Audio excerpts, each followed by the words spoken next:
Greetings, my brothers and sisters. Hello. Welcome to episode 127. As we continue in season 4, we thank God for this opportunity to come before you once again as we continue to focus on life, and we're doing Chicago Birthday Trip Part 2. We couldn't finish it all last week, so we're going to continue this week. And as we celebrated my wife's birthday in Chi-Town, yes, the Winded City, yes, which is one of the most amazing architectural, artistic, Black heritage, sports legacy, blues and jazz, musical, traditional city in the world. I grew up aware of the sports teams like the Bears and the Bulls and the Cubs and the White Sox, but never thought about how beautiful and legendary the city of Chicago really is. So we had a glorious time. But unfortunately, because of time, we weren't able to complete the videos we wanted to show you and some additional information that we had put together. So this is going to be Chicago Birthday Trip Part 2. Part 2, yes. Thank you guys for tuning in and taking this journey with us. Never been to Chicago, was on my husband's bucket list, and 2 + 2 makes 4. we made it happen by the grace of God. But before we get started, we always want to give a shout out to all of our fellow podcasters here. We're like a big family on BS3 Network.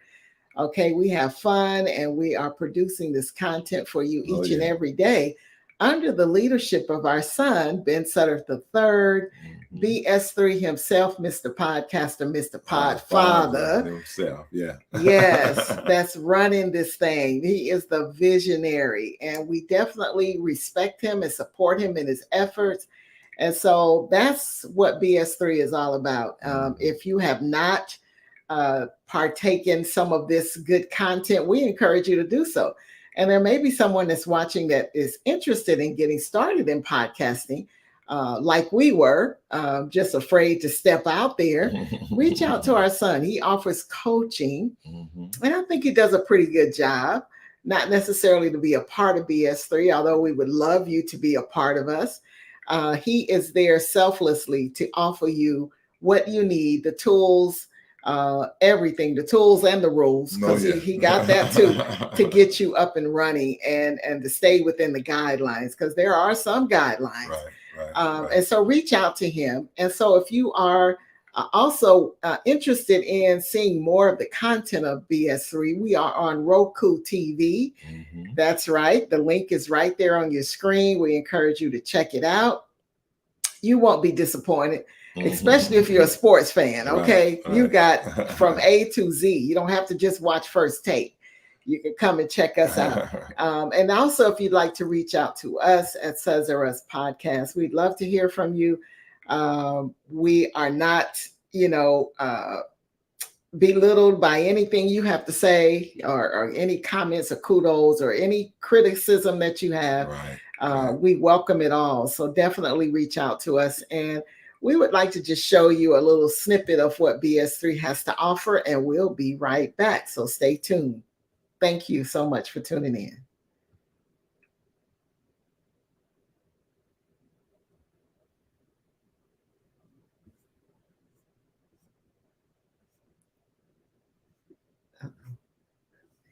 Move it. What does that say?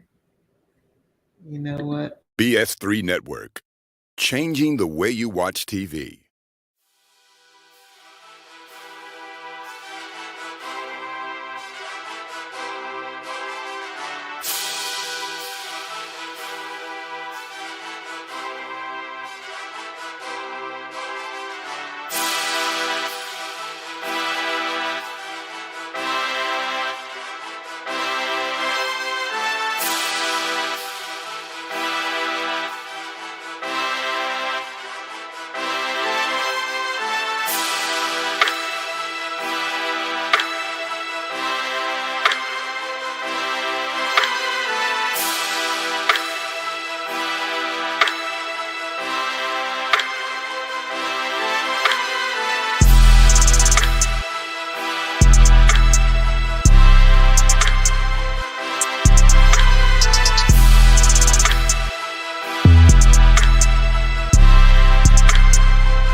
All right, all right. Yes. So first of all, we went on this amazing Chicago riverboat cruise, and we only showed you a couple clips last week, but we were just so amazed at these channels and rivers that go through the city. Amazing. And then you have these actual bridges that go over the channels and rivers in the city, double decker, and just the skyline, the architectural buildings on both sides. Plus you have river walks and you have museums and stores, and I mean, it's just amazing. Condominiums. It was all architect. Yes, all architect. And how much was it to live? Right there. It's a lot.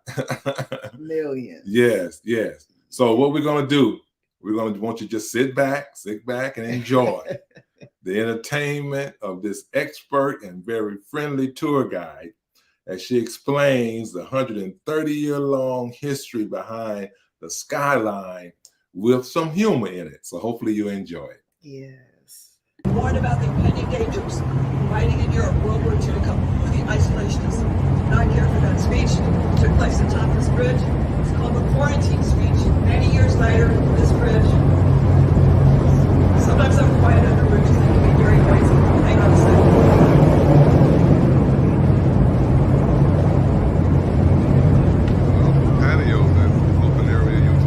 Later, this bridge was renamed the FDR Memorial Bridge. To us locals, it's still Lakeshore Drive Bridge. Get ready for buildings? Almost always we look to the right. The first development is Riverview by DiStefano, finished about 2004, and it includes not just the townhouses, but the two tall condo towers. Very much vertical living. Like even the townhouses. That windowless west wall. Classrooms.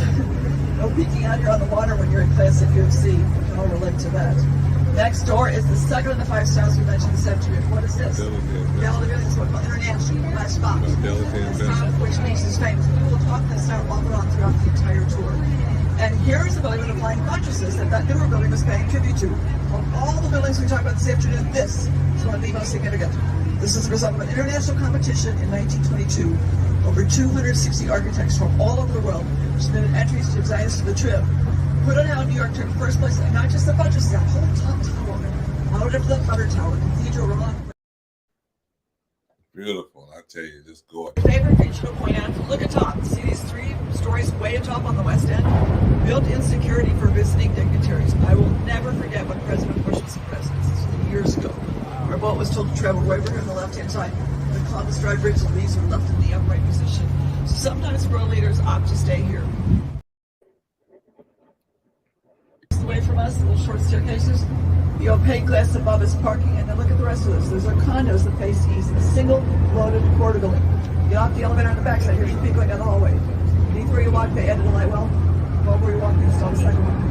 That's how you get light to your rooms on the west side of that building. You want this beautiful view. I encourage you all to look over here to the left or the east. And I have to tease. We are so proud of our views, and I love New York City. Most of you have it all over us in terms of buildings and energy and people. We get these views because of our river going every which way. We can't really take any credit for it, but this is a great view looking back towards the heart of the city. Okay, so you are finished photographing and looking to the east. Don't forget to take a quick peek over here to the right. You see the building, the red constellation is the name of that piece of sculpture in front. Who designed the constellation? Sorry about the sirens and the turning of the actual photo, but I tell you, Chicago is busy, busy, busy. Everything's going on. The city, the goal we wanted to keep people downtown, like to the burbs after World War II, to keep people in the heart of the city. These are 2 60-plus story tall towers with about 900 patient apartments.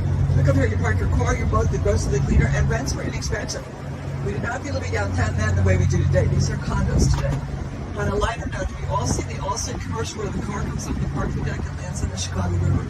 I'm digressing here, but we were coming down a long time ago on a Sunday. You look this way, I face you. We got to Marina City. It was the largest commercial building in the United States. It opened in 1930 and didn't do too well. Well, I think of 1930 depression. But actually, this is done for Marshall Field. And we think of Field as retail, not here. They wanted to do wholesale furniture, and you know what? It didn't work very well. Why?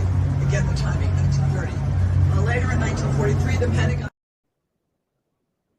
Sayers finest.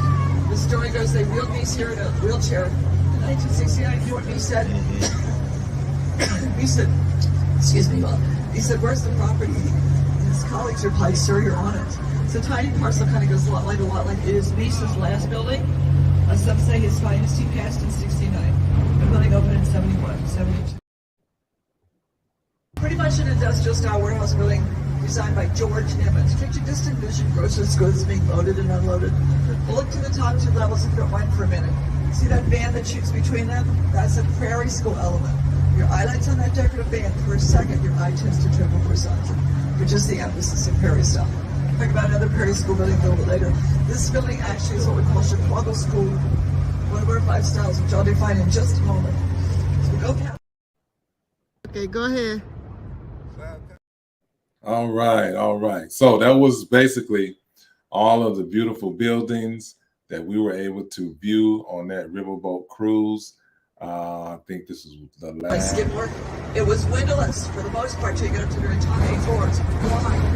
The fabric designers wanted it windowless.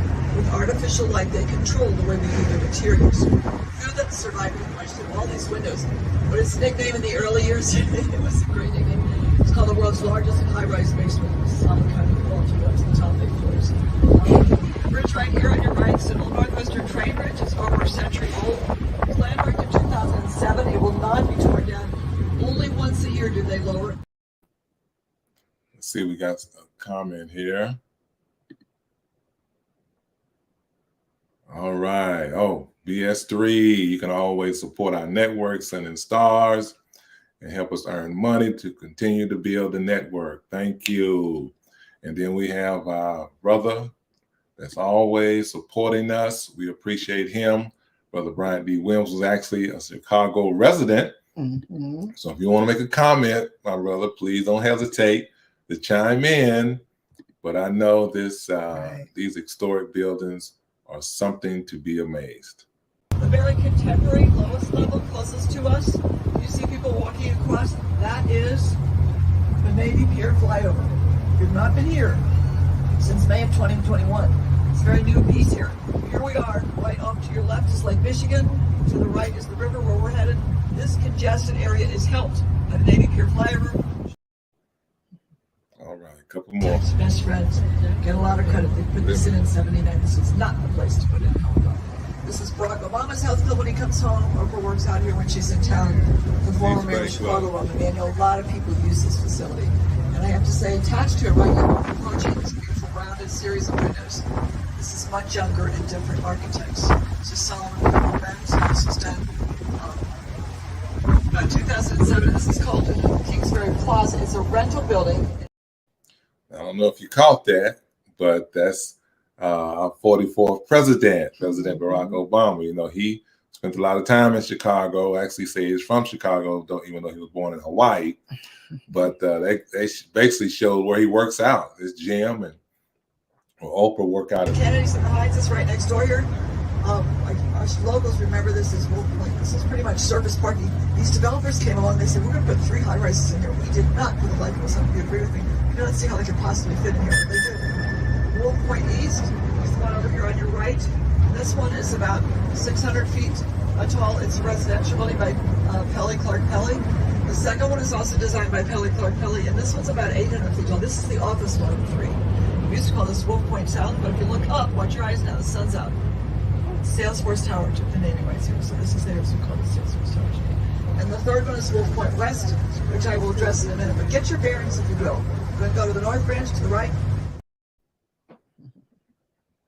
Yes, it And guess what? It was very controversial when they came. And as those of you from the Pacific Northwest will know, guess what? They just left. We have a very small presence in Chicago. A lot of them went to Virginia. So I suspect this building will at some point probably get a new name, since Boeing is no longer the primary tenant. If you look at top there, don't look up at Perch Neck, but that clock tower is one of the tallest anywhere in the world today on a postmodern building, which modern pays tribute to the past. In the past, not everybody had a pocket watch or a wristwatch. They used clocks on buildings to tell time. There's a building with dark tinted windows, stainless steel mullions. And if you look at top on the west side, can you see that clear glass on the very top on the 37th floor? That's what we call a lantern box. That is so lit up in the evening. You come down here tonight, you will notice that piece of that building. So if you look at the side of the building, I'm going to digress into history if you can stand it one more time. Where the building stands and where the road is right next to it going to the west, behind the mustard colored train bridge. In 1860, they constructed the building in 5 weeks. It was called the Wigwam, and that is where Abe Lincoln received the Republican nomination for president. Lincoln wasn't even here when he was nominated. He was known in these parts. He'd been Ogden's attorney. The story goes when Lincoln won, they shot up a cannon on the roof. All right, absolutely amazing. We had a glorious time. I tell you, just so much that we learned, just so impressed with the architecture and the design. Now, after that, on Sunday, we were at the ship where we fellowshiped with the Baptist Church. And what we did, we enjoyed the youth choir because it was actually youth takeover at the ship. And we promised to show you some clips of the youth choir, mainly because of the rich musical history there at Fellowship Baptist Church with Clay Evans and Charles Jenkins. So we just wanted to show you these clips, and then we'll move on because we showed you a clip of Dr. Jazz preaching on last week.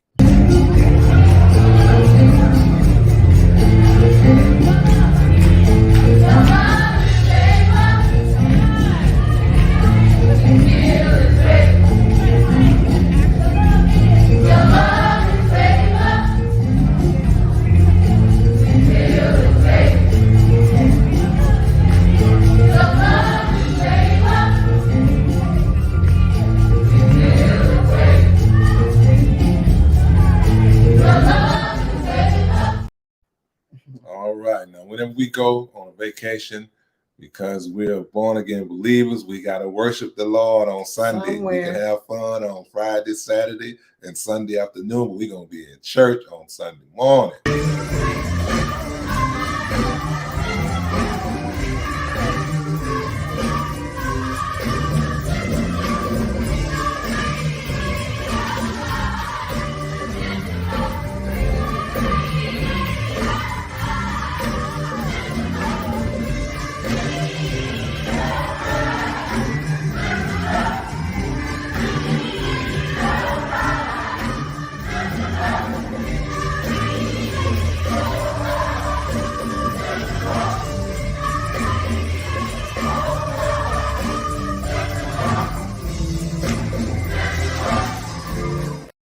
We're going to lift up the name of the Lord, I tell you.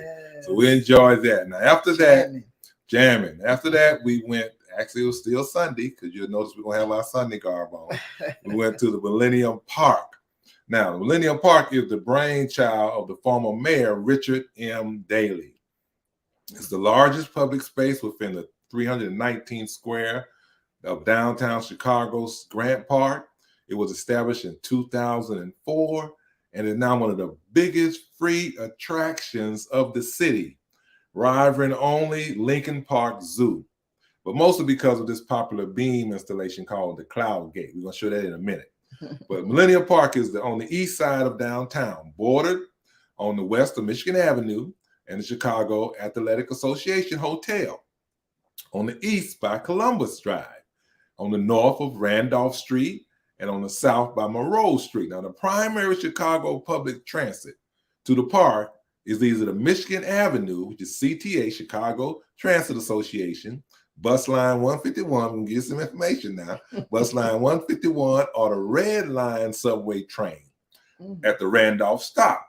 It's about 5 minutes walk from the Magnificent Mile, and ample parking is available in the nearby Millennium parking garage. Underground, this is where we parked, which is very interesting because we parked right by this door, these stairs. I said, okay, let's see if we can exit this way. So we went up these stairs, 2 flights of stairs. They were dirty, I tell you, rusty, cement stairs. But as soon as we got to the top, bam, we came right in front of this tower. Yeah. This tower is now designed by a Spanish artist, Jamie Pliza.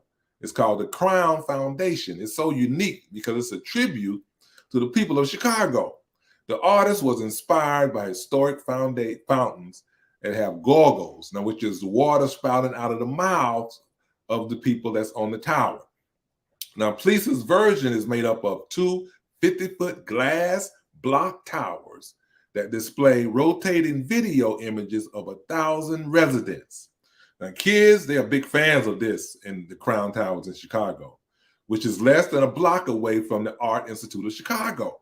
And parents should plan accordingly because their children will probably wind up soaking wet by playing near these towers. While the images of the towers are shown throughout the year, the water portion is only turned on mid-spring through mid-fall, weather permitting. So we had to walk through a little water when we went around the towers, but the surrounding area was fairly dry. Here's a look at those towers.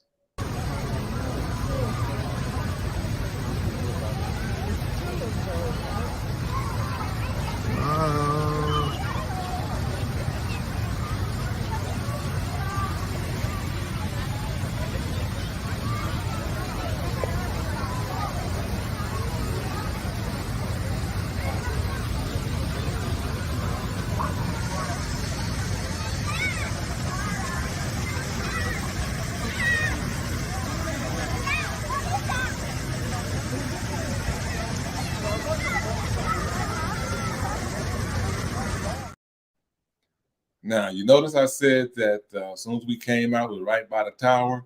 You notice I said that we went right after church. So you see Irene still got a church lady dress on, but we enjoyed it in spite of that. So, but we were hoping to take a reflective selfie at the beam, which in the Millennium Park, it had opt out of that, taking that picture in front of the gate instead, because the access to this iconic downtown sculpture, officially called Cloud Gate, because of construction around it, was closed. And the Department of City Cultural Affairs and Special Events didn't allow anyone to go near the beam. But Cloud Gate, referred by many local as the beam, is obvious because of the way it's shaped like a beam. It is a public sculpture by a talented British artist, Anis Kapoor. But Cloud Gate is the official name, weighs in at more than 110 tons. You hear me? 110 tons. It is 66 feet long and 33 feet high. What? The beam was created using a huge number of individual stainless steel plates. Cloud gates, or the beam's seamless surface, is a result of 1,000 hours of polishing.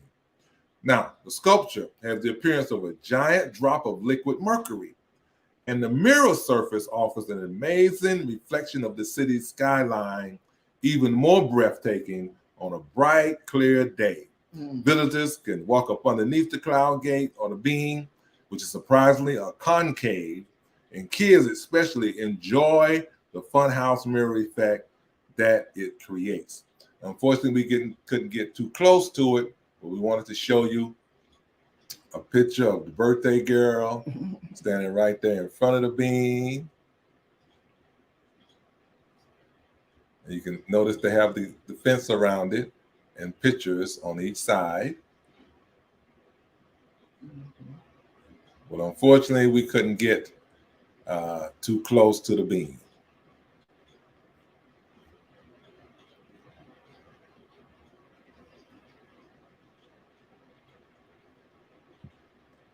All right, so just like the BP Bridge, the J. Pitzer Pavilion was designed by Frank Geher, and it's made of brass stainless steel. The pavilion was named in memory of J. Pitzer, a prominent Chicago businessman whose family is well known around the city for their philanthropy. The pavilion rises 120 feet into the air. It evokes ribbon flowing in the wind, not an easy feat for a metal structure, but the 11,000 person seating area, 4,000 seats in front of the stage with room for 7,000 on the green lawn. It's covered with crisscrossing pipes that support the pavilion high-end sound system, but the J Pavilion, or the J. Pitzer Pavilion, hosts a number of free musical concerts during the spring and fall, including Grant Park Musical Festival and popular gospel festivals.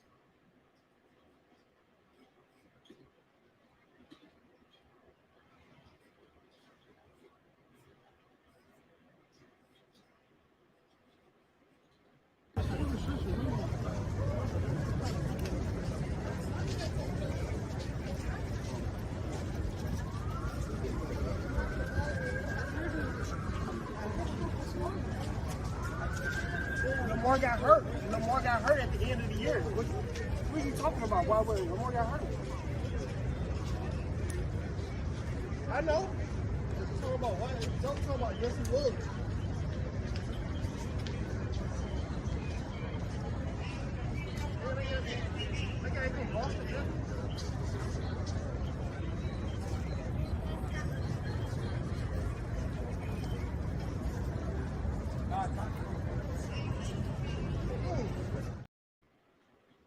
All right. Now, this is my tribute to the birthday girl.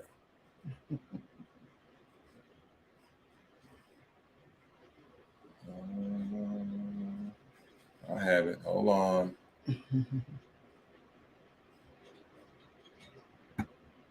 Okay, go ahead. Chi-Town's finest. Welcome to Windy City. We're so excited to be here to celebrate. We already stopped. Celebrate the birthday of my lovely wife. Happy 64. This is all for you, baby.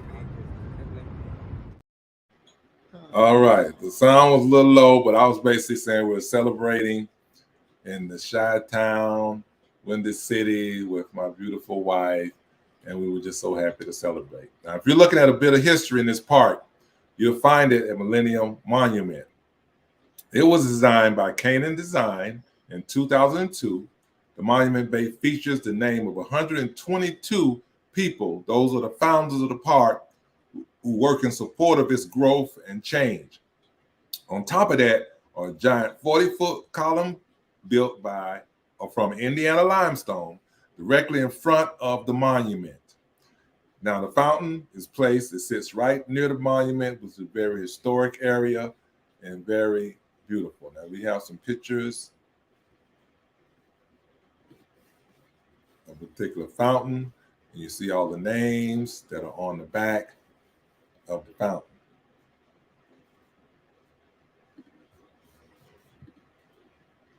And that's the actual plaque for the Millennium Park, City of Chicago.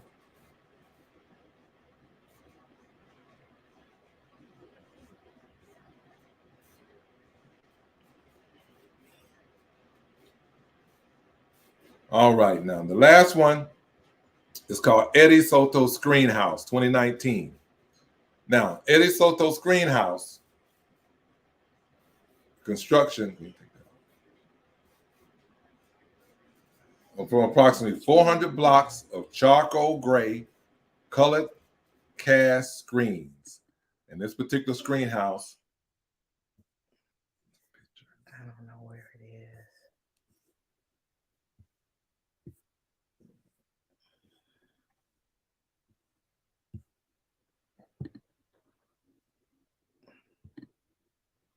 so this particular screen house is called Edra Soto's Pavilion.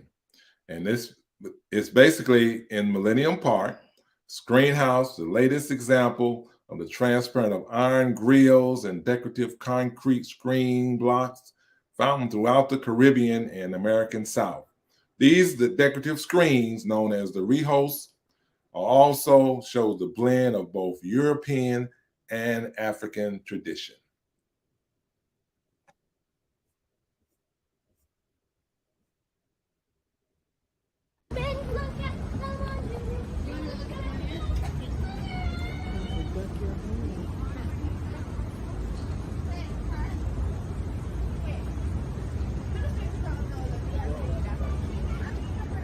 Go ahead.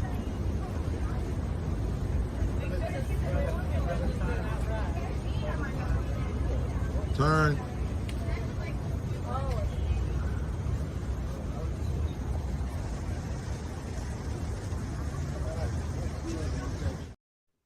All right.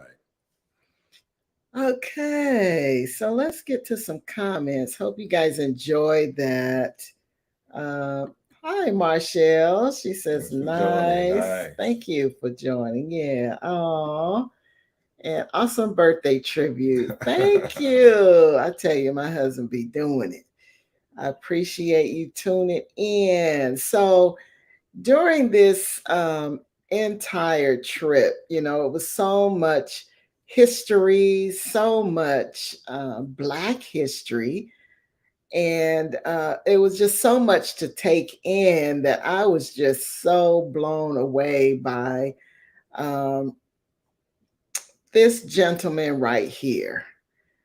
And if I can get my French on, probably not very well, but this is Jean Baptiste Pointe DuSable. I think they say DuSable. I say DuSable, you know, Americanized. But his lifespan from 1745 to 1818. And he is actually known as a frontier trader, trapper, and farmer. And he's also known as the first resident of what is now known as Chi-Town, Chicago, Illinois, a Black man. Again, he was born in 1945 in Haiti to an African mother and a French mariner or mariner. I guess you're mariner is what it's called. Always, they can't leave us alone, right? So DuSable, he actually traveled with his father to France, which is where he received his education. The man was smart. You will see that. And through all those travels and all the work that he performed on the ships with his father, he was able to learn French, Spanish, English, of course, and many Indian dialects.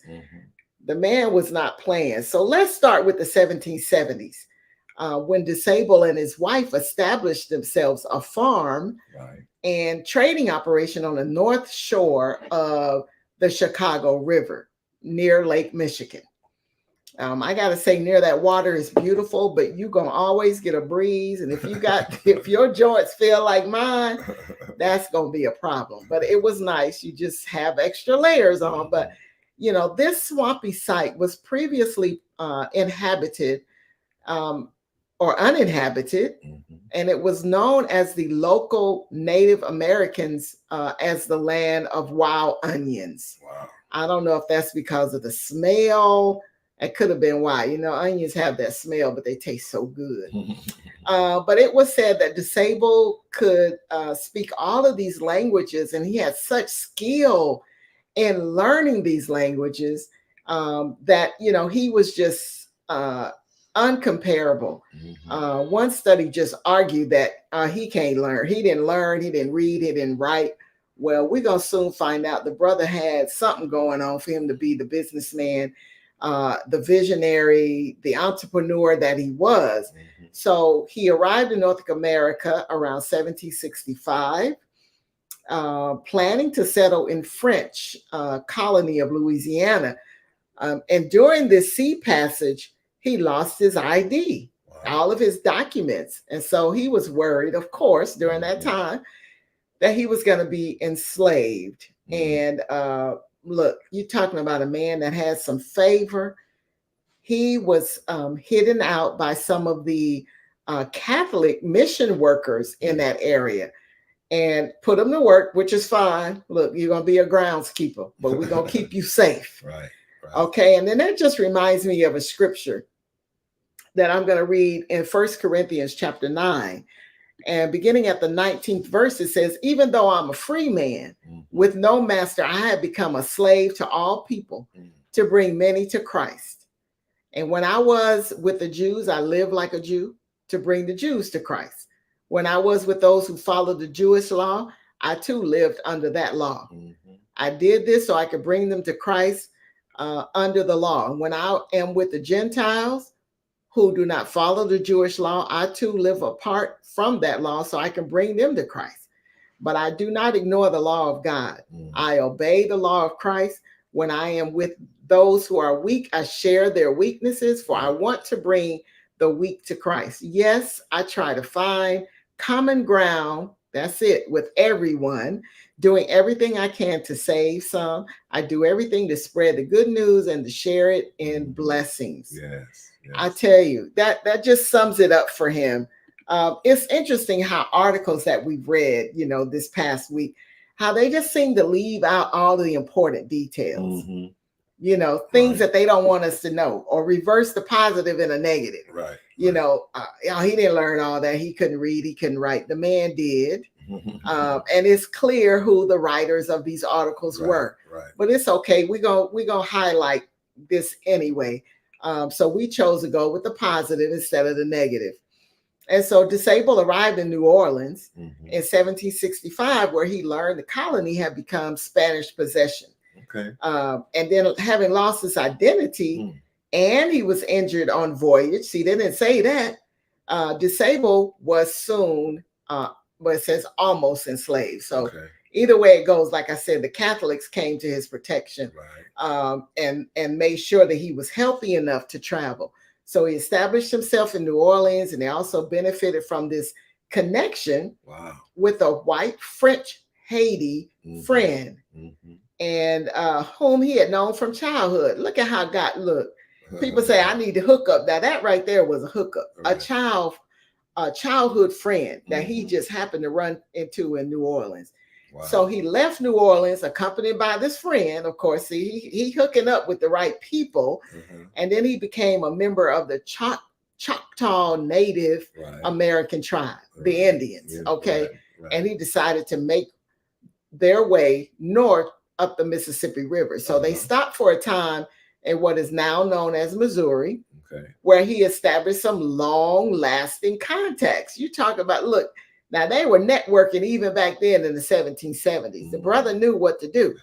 In 1779, so look, catch this. They decided to arrest him.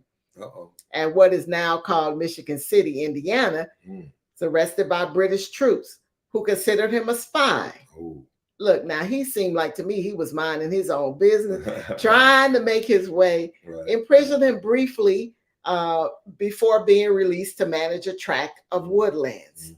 But see, they saw something in him, and they put him to work again. Look, just continue to put all the stuff under his belt. He didn't seem to have a problem with it.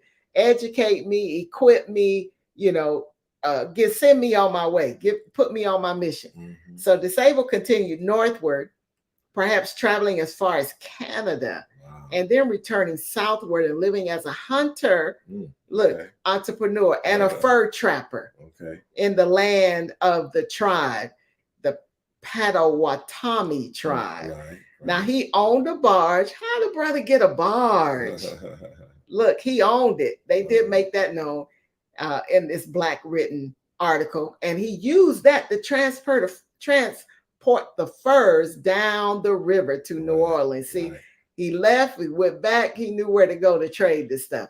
And for a time, he contributed a portion of this to the prophets of this Catholic mission that looked out for him and sheltered him. See, he went back, he didn't forget what the blessing that they put upon his life. So over time, like some of the other French hunters who lived among Native Americans, DuSable became more and more involved in Indian life. Smart man. He's like, look, I'm gonna settle with these people. They know what they're doing. So he learned to speak their language, as I said before, and then those of neighboring tribes.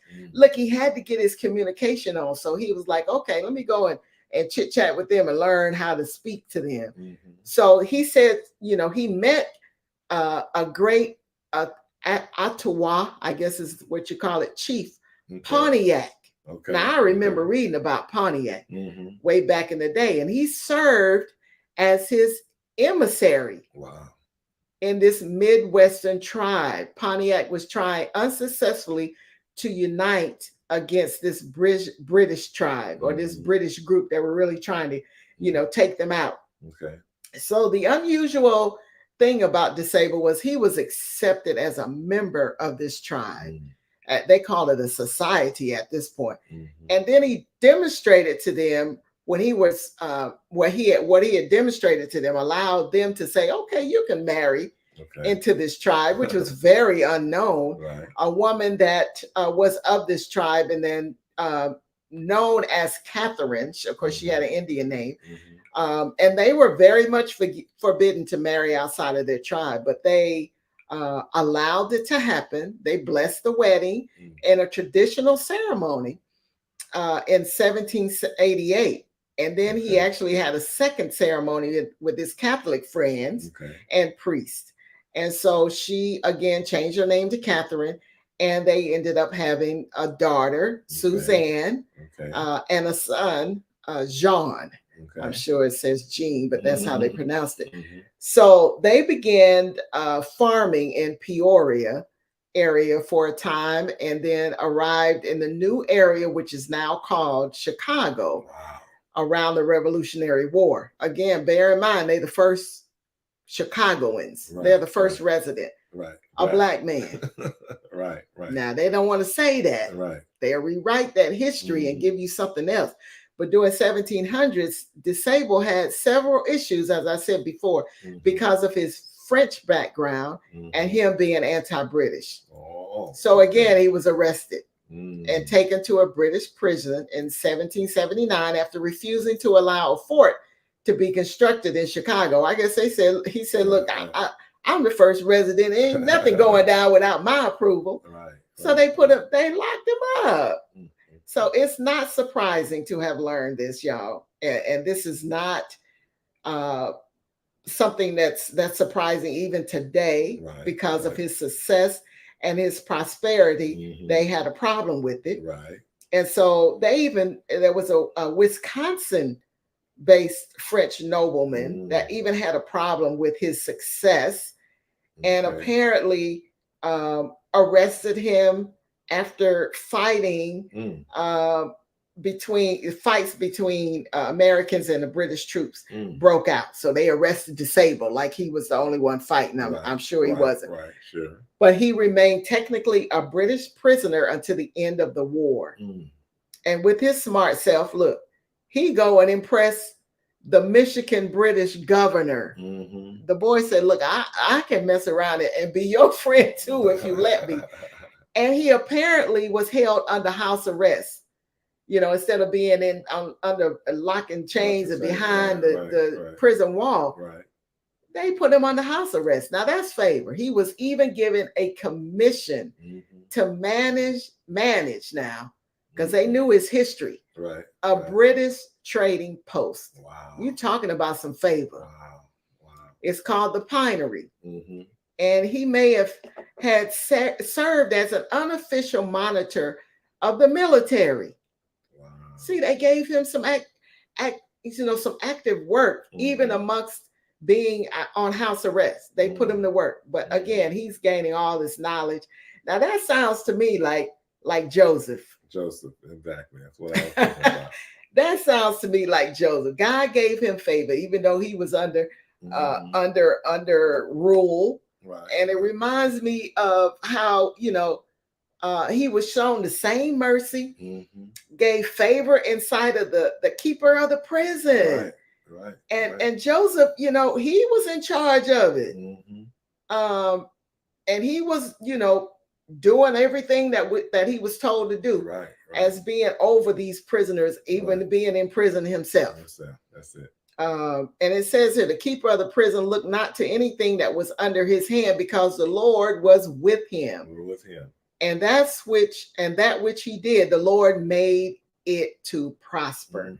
So that's the way I look at DuSable. Everything he did, the Lord allowed him to prosper and have favor. So after the British were expelled from America, DuSable, look, he was like, look, I'm going back to Chicago. I founded that bad boy. I'm going back, and I'm going to set up my trading post.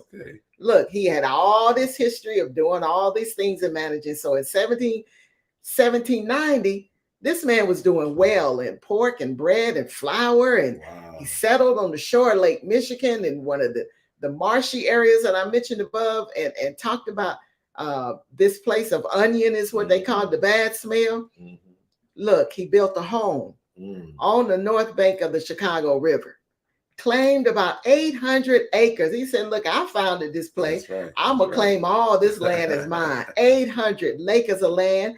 Established a thriving trading post that included also a mill, a smokehouse, a workshop, a barn, and other smaller buildings. He set it up, y'all. The post became a major, they didn't say that, it was major supply station for other traders that came along them Great Lakes. Baby, Now look, it was recorded. The man had 44 large hens. Wow. Come on, that was producing eggs, I'm telling you. bacon and smokehouses. So he Mm. had stuff going on, cooking and baking. 30 head of cattle. Wow. Come on. And other outbuildings among his possession. And he raised and was apparently able to export Mhm. wheat, Wow. hay, and other agricultural commodities. Mhm. He was not playing. You don't tell me the man couldn't talk I'm and telling couldn't you. read and was not educated. So his trading post, like I said, it was on the riverbank located on the south side. Mhm. On the site of the present Chicago Tribune, which is, Okay. we saw this building Right. after the fact. We did all this history. The newspaper, and it's still there, served explorers, trappers, Native Americans, and the military troops. Uh-huh. Now, DuSable's home, the man had a home too, and they were so impressed with his furnishings and, you know, his belongings and his paintings. Uh-huh. Indicated that this man had it going on, prosperity. And they would be like, and all this stuff he had in his home was so nice. I guess he invited them in to show them, look, Right, right. I'm doing all right for myself. So 2 historical highlights is what I really love about this man. His daughter married that year in 1796. Uh-huh. And of course, he became a grandfather, Okay. the first grandfather in the city of Chicago, the first child being born in the city of Chicago. Wow. And then his granddaughter was born, becoming the first grandchild being born in the city of Chicago. And they were all under him. Right. So he maintained his connections, smart man, with the Native American culture. And around 1796, he attempted, I love the way he dreamt, the way he took chances and took risks. He said, look, I'm going to be the leader of this clan. Right, right. And of course, that was unsuccessful. They put a stop to that. Like, no, you ain't going to do that. And of course, it probably wasn't the Native Americans that stopped him. But on May of 1800, he sold his trading post. Now, this just destroyed me for $1,200. But back then, that was probably a lot of money. Yeah. So I didn't equate the year with the money, because that's nothing in this day and time, to a Chicago resident named John Kinsey. Right. Now, we did our research, as I said, when we got home. Now, we heard Kinsey Hotel, Kinsey this, Kinsey that, Kinsey. And so this man capitalized on what was already established. Right. And so everything along that architectural, I believe, was DuSable property. Mhm. Now, I could be wrong. I don't know if Brian Williams is in here, but look, the man sold it. And Right. everything Kinsey was along that river walk tour.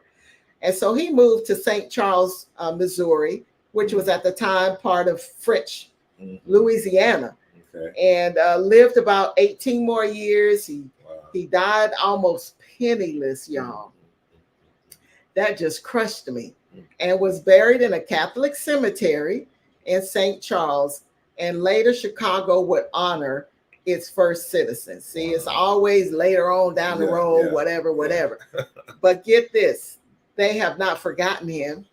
And I don't think that our people will allow him to. Right. There's a high school named after him, a museum, which we referenced. And look, our shirts are front. We didn't get no other. The Duke. That's it. DuSable. If we didn't get nothing else, we got this t-shirt. There's a harbor named after him, a park and a bridge in Chicago that's been named after him. And the place where he settled at the mouth of the Chicago River is recognized as a national historical landmark. Right. The man is still big even today in his grave. Now, what is certain is that he definitely had favor. You can't tell me that's not God's favor. And so everything they did to block it, God unblocked it, knocked it down, every obstacle, every barrier. But he was an intelligent man, business savvy, and was quickly able to establish a prosperous farm trading and whatever other business he had. He was, without a doubt, had haters. Yes, he did. Who despised him, his success, his prosperity. But did that stop him? Not at all. And that's a lesson that we can all learn. And so he certainly cultivated peace.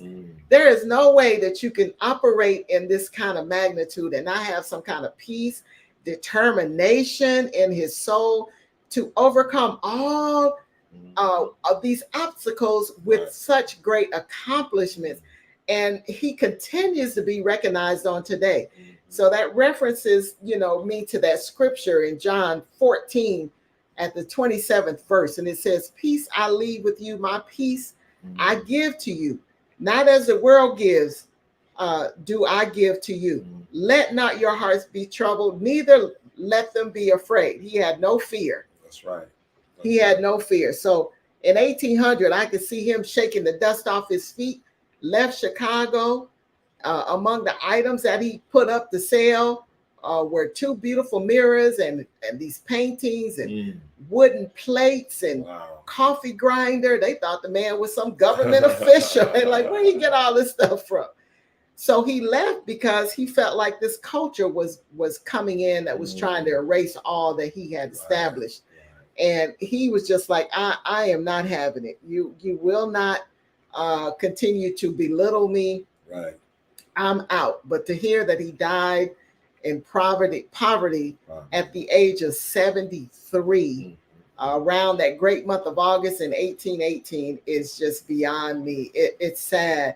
But I'll point out that they did say he left it to the granddaughter, who apparently was told to commit to taking care of him. Right. And what happened after that, I'm afraid to say. I don't know. But I think you had a very good scripture that related to that. The man was given a good life. Yes. And that reflects on Psalms 90 and 10, where it says, the days of our years are 80 years and 10. And if by reason of strength they be 80 years, yet is their strength, labor, and sorrow.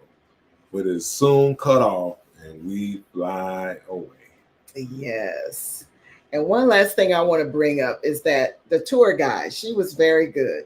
But she talked about 400 Lakeshore Drive. When you get a chance, look that up. And of course, I'm in my phone making a note. Look, it's a part of a project. $10 million that's been committed to developing the DuSable Park. Right. It's a plot of land across the site on the east shore of Lakeshore Drive. Right. Look, reminded me of California.